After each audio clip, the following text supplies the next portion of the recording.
Record टूट गए। UP के मेहनती किसानों ने महाराष्ट्र और कर्नाटका के किसानों को भी पीछे छोड़ दिया, लेकिन मिलों ने किसानों का 6,300 करोड़ रुपया अभी तक चुकाया नहीं। अब आस सरकार से थी कि सरकार कुछ करेगी, लेकिन सरकार भी हाथ पर हाथ धरे बैठी है। समझ नहीं आता कि आखिरकार क्यों सरकार की ऐसी कौन सी मजबूरी है कि चीनी मिल मालिकों के खिलाफ कोई कार्रवाई नहीं हो रही है। अब ऐसे में गन्ना किसान उदास हैं, परेशान हैं। उनके लिए तो गन्ने की मिठास कम हो गई है और गन्ना उन्हें रुला रहा है। आज बिग बुलेटिन में यही मुद्दा जेरे बहस है। गन्ने में नहीं रही मिठास, उधार पर टिकी है आस। गन्ना किसान है उदास, बड़ा रुलाए ये गन्ना। रिकॉर्ड तोड़ गन्ना और चीनी पैदा होने के बाद भी उत्तर प्रदेश के गन्ना किसानों को उनके बकाये का भुगतान नहीं हो पा रहा है। मिलों ने किसानों से मुंह मोड़ लिया है, सरकार ने खामोशी अख्तियार कर ली है। अब बेचारा किसान करे तो करे क्या।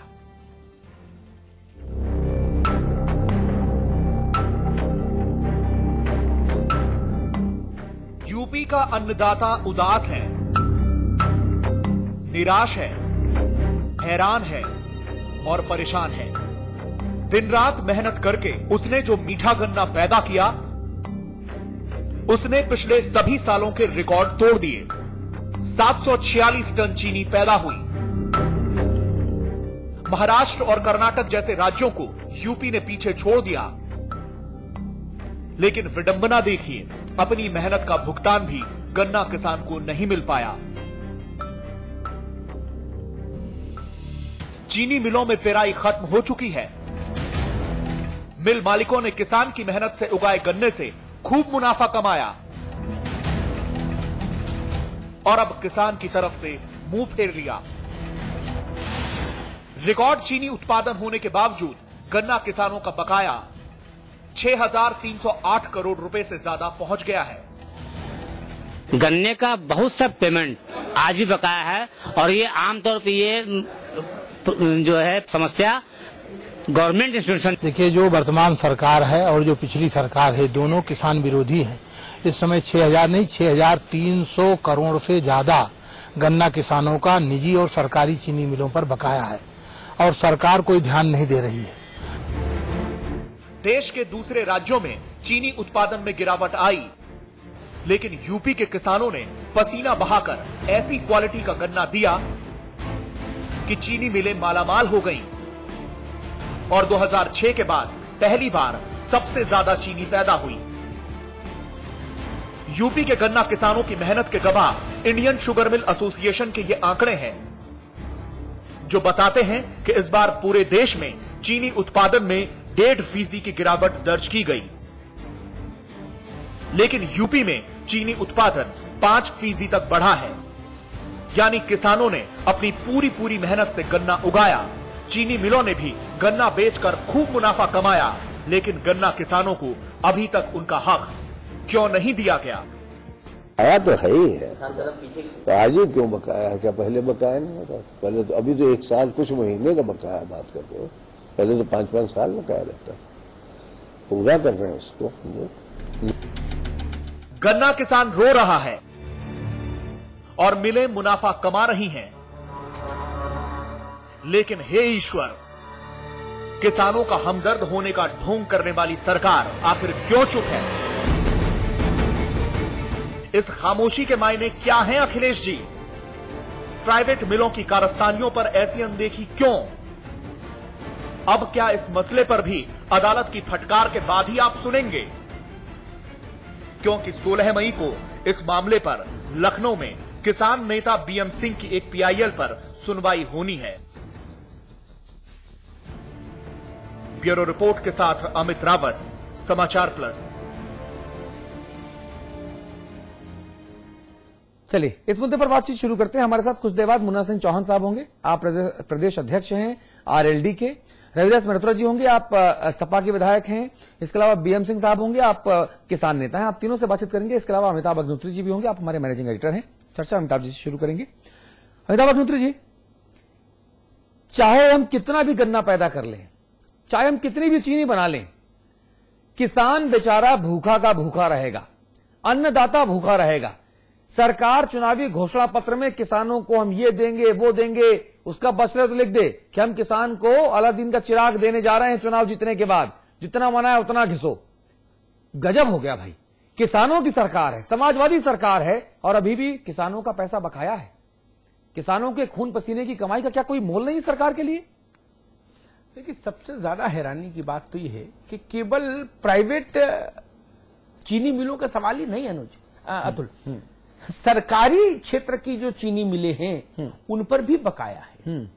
अव्वल मैं तो मानता हूं कि ये शासन की जिम्मेदारी है कि प्राइवेट चीनी मिलों के प्रबंधन को भी बाध्य करें कि अगर आपने गन्ना लिया है तो उसका भुगतान करिए।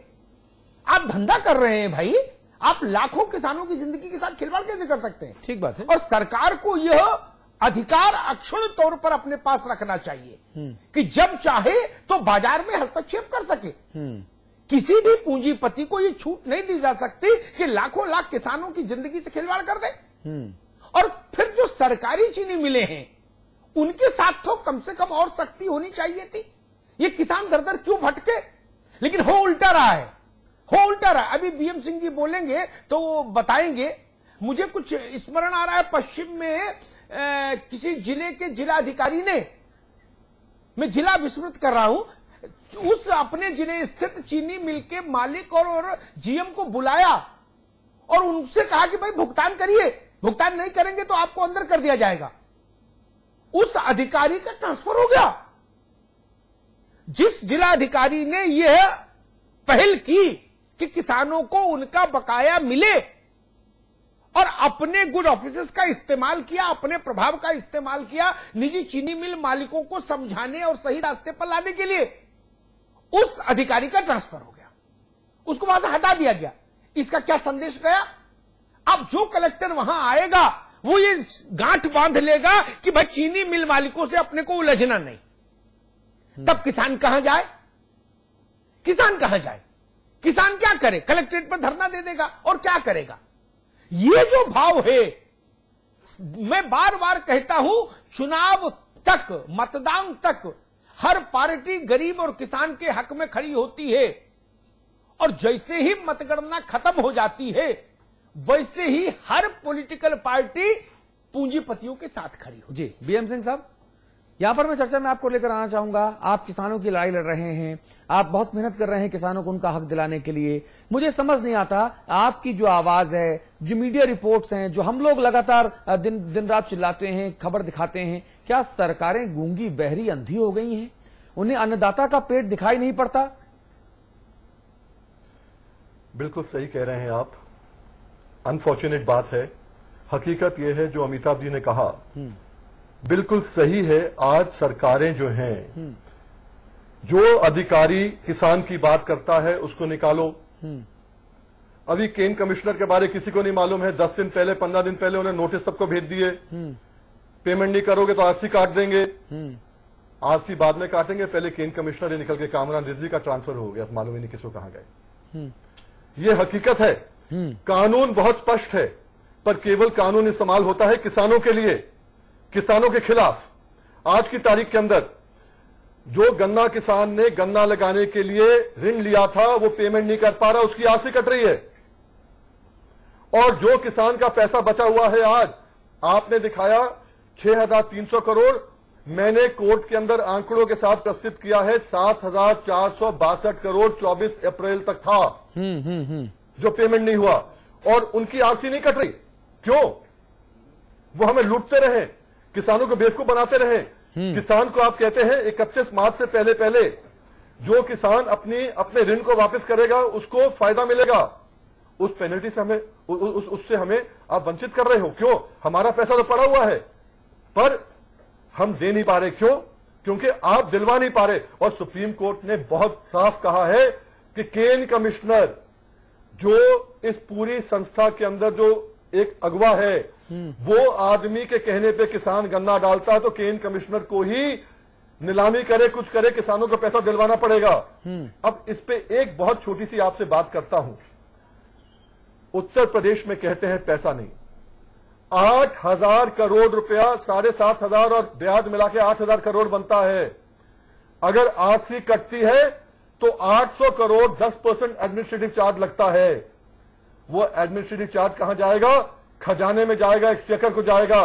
ये कौन से अधिकारी हैं, कौन से मंत्री हैं जो 800 करोड़ का जो घाटा किसानों को नहीं सरकार को दिला रहे हैं? उन पे भी जांच हो।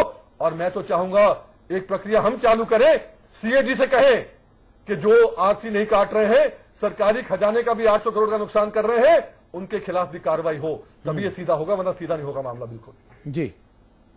चौहान साहब। जी अग्रवाल साहब, ये गजब का तमाशा हो रहा है प्रदेश में। एक तो सूखा, और जब सूखे की मुसीबत को पार करके किसान येन केन प्रकारेण अपने खून पसीने से फसल सींचते हैं, जब फसल अच्छी पैदा होती है तो उसका दाम नहीं मिलता, मुफ्त में उससे ले लिया जाता है गन्ना। चीनी बनी, चीनी बिकी, मंत्रियों को, सरकारों को, उद्योगपतियों की जेबें भी भरी, लेकिन किसान अभी भी वही भूखा नंगा। अभी भी क्यों भाई? किसानों के नाम पर हम सरकारें बनाते हैं, किसानों के नाम पर हम सत्ता में आते हैं, हम मुफ्त बिजली देंगे, घोषणा पत्र में लिखते हैं, हम मुफ्त पानी देंगे, हम ये करेंगे, हम वो करेंगे, टन गोपाल कोई कुछ नहीं करता। अभी अग्निहोत्री साहब ने जो कहा, यही नहीं, इन्होंने अपने घोषणा पत्र में कहा था कि जो न्यूनतम प्राइस घोषित होगा भारत सरकार का, उस पर हम 50% बोनस देंगे, विशेष करके गन्ना, गेहूं, धान पर। हाँ। और अब देखिए आज गेहूं का भी किसान मर रहा है, गन्ना का किसान तो मर ही रहा है। दूसरा, आपने जो 746 लाख टन चीनी का उत्पादन बताया, हाँ। हमारे प्रदेश में अगर इसकी जांच हो तो अब की बहुत दिनों बाद गन्ने के माफिया पैदा हुए, जीरो कोड की पर्चियां मिलों ने जारी किया। जो चोरी का गन्ना खरीदा गया, उससे जो चीनी उत्पादित हुई वो 746 लाख टन में नहीं है। अच्छा। और सबसे बड़ी बात है कि अगर आज चीनी मिलें पैसा नहीं दे रही हैं, तो इनके एसोसिएशन की बहुत दिनों से मांग थी कि जो लेवी की चीनी ली जाती है वो बाजार रेट पर ली जाए। अभी भारत सरकार ने कह दिया कि भैया आप 32 रुपए किलो खरीदो, जो सब्सिडी का अंतर आएगा वो हम देंगे। तो 10% जो लेवी की चीनी दे रहे थे उसको तो भी ये बाजार भाव पर पैसा पा रहे हैं। दूसरा, इनकी मांग थी कि कोटा जो भारत सरकार की इतनी चीनी इस महीने रिलीज करेंगे, वो छूट हो गई। अगर कोई चीनी मिल आज चाहे तो अपनी पूरी चीनी बेच सकती है। तो अब कोई कारण नहीं है कि ये मिलें जो है किसानों का गन्ने का भुगतान नहीं दे रहे हैं। सीधी सीधी सरकार की लापरवाही है और मिली भगत है। इसीलिए अगर जैसा कि हमारे किसान नेता बीएन सिंह साहब ने कहा, अगर जो माननीय सर्वोच्च न्यायालय ने कहा है कि अगर ये 14 दिन के अंतराल के बाद भुगतान नहीं करते तो ब्याज सहित भुगतान कराया जाए, और भुगतान न करें तो इनको आरसी काटी जाए और आरसी के बाद नीलाम करके चीनी किसानों को गन्ने का दाम दिलाया जाए। तो अगर आज भुगतान नहीं हो रहा है तो सीधे सीधे सरकार जिम्मेदार है। जी, सीधे सीधे सरकार जिम्मेदार है। सरकार की तरफ से अपना पक्ष रखने के लिए हमारे साथ रविदास मल्होत्रा साहब जुड़ेंगे, ऐसा उन्होंने हमसे वायदा किया है। लेकिन लगता है कि अब सत्तारूढ़ समाजवादी पार्टी की भी एक कुर्सी हमें खाली लगानी पड़ेगी, जैसे हम पिछले दिनों से बहुजन समाज पार्टी की खाली कुर्सी लगाते थे। अब हमको ऐसा लगता है कि अब हमको सत्तारूढ़ समाजवादी पार्टी की भी कुर्सी खाली लगानी पड़ेगी। वैसे भी रविदास मल्होत्रा साहब जो अपनी सरकार से अलग अलग मुद्दों पर लड़ते रहे हों, अपनी सरकार में वो अनशन पर, धरने पर बैठ जाते हों, इतने वरिष्ठ नेता जिनकी आवाज अपनी सरकार में न सुनी जाती हो, अगर वो समाचार प्लस के मंच से कोई बात कह भी दें, आज कह भी दें कि ठीक है मैं मुख्यमंत्री से कहूंगा कि आप पूरा का पूरा भुगतान करवा दीजिए, तो क्या उसके कोई मायने रह जाएंगे अमिताभ जी? ये भी देखना पड़ेगा हमको। मैं समझ नहीं पा रहा, हुकूमत का इशारा, कलेक्टर और कप्तान का इशारा पर्याप्त होना चाहिए। जिसको धंधा करना है जिले में वो भुगतान करेगा, नहीं तो धंधा बंद करके घर जाएगा। अजब हाल है भाई। कहीं आपने ऐसा सुना कि कच्चा माल आपने ले लिया, उत्पादित माल बेच लिया, मुनाफा अपने घर ले गए और कच्चे माल की कीमत नहीं दी जो लेके आया उसको?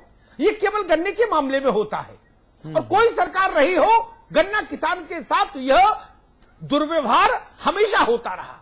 उत्तर प्रदेश की तो मैं जानता हूं, बाकी प्रदेशों के बारे में उतना नहीं भी जानकारी है, लेकिन उत्तर प्रदेश के बारे में जानता हूं कि वहां के किसान के लिए यह संकट हर सरकार में रहा। इसका मतलब जिन लोगों की मिले हैं उनमें और जो लोग सरकारों में बैठते हैं उनमें कहीं न कहीं सामंजस्य है, कहीं न कहीं मिली भगत है, कहीं न कहीं आपराधिक षड्यंत्र है किसान के खिलाफ, गरीब आदमी के खिलाफ।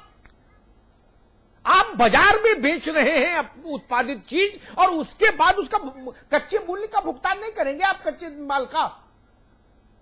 ये जो त्रासदी है, ये जो विसंगति है, और अगर सरकार का इकबाल इतना कमजोर हो जाए कि कोई चीनी मिल उसका कहा नहीं माने